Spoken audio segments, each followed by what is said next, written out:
Bonjour et bienvenue sur Mes Conseils Santé, le podcast qui vous aide à comprendre votre corps et à prendre soin de vous simplement.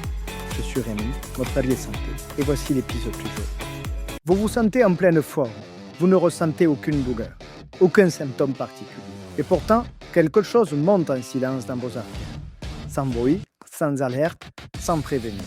Vous ne le sentez pas, mais elle est bien là. Bonjour à tous, ici Rémi de Mes Conseils Santé. Aujourd'hui, je vais vous parler d'une maladie sournoise, une maladie qui touche un Français sur 3 et dont la moitié ignore l'existence en elle, l'hypertension artérielle. Imaginez un instant un tuyau d'arrosage, laissé ouvert à fond, 24 heures sur 24, sans jamais fermer le robinet. Pas de bruit, pas d'alerte. Mais au bout d'un certain temps, les parois fatiguent, elles s'usent, elles se rigidifient. Et un jour, ça cède. Vos artères, c'est exactement pareil.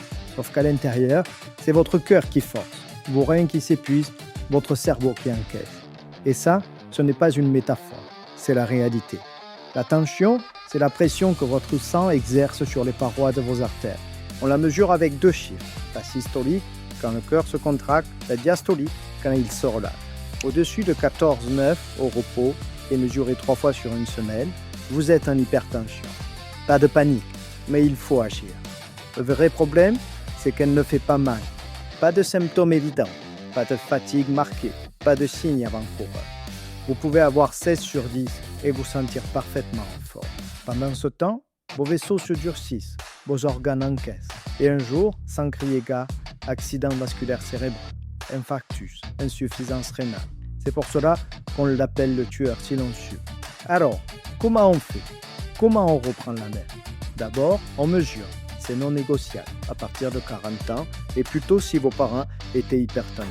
Procurez-vous un tensiomètre fiable. Un brassard, c'est idéal pour les mesures de référence. Un poignet, ça convient pour le suivi quotidien, à condition de le caler exactement à la hauteur du cœur.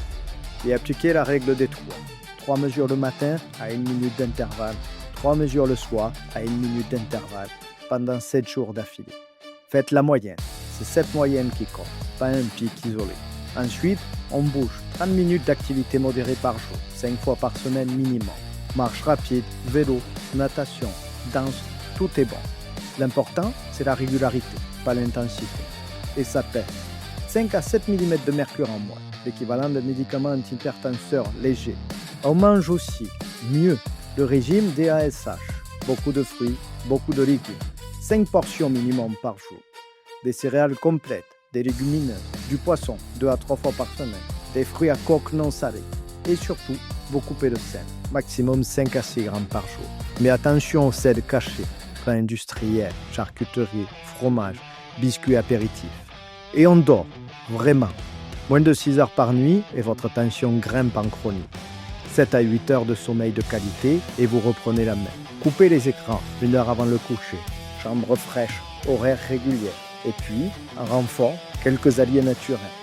Le magnésium qui détend vos vaisseaux, le potassium qui contrebalance le sel, les oméga 3 qui fluidifient votre sang, l'aubépine, la plante du cœur. Toujours demandez conseil à votre officier pour la bonne chose et pour vérifier les interactions avec vos traitements. Voilà, vos artères ne sont pas des tuyaux figés, ce sont des canalisations vivantes qui répondent à ce que vous y mettez tous les jours. Chaque assiette compte, chaque nuit compte. Chaque marche compte, chaque mesure compte. L'hypertension artérielle, ça gagne par millimètre, pas par révolution.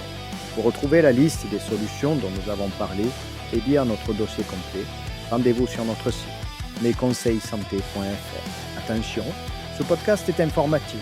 Il ne remplace en aucun cas une consultation médicale. En cas de mal-être profond ou de symptômes persistants, consultez impérativement votre médecin ou votre pharmacien. Prenez soin de vous et à très vite. Merci d'avoir écouté cet épisode de Mes Conseils Santé. Pour retrouver les fiches pratiques et aller plus loin, rendez-vous sur notre site mesconseilssanté.fr. Si cet épisode vous a aidé, n'hésitez pas à vous abonner pour ne rien rater. Prenez soin de vous et à très vite.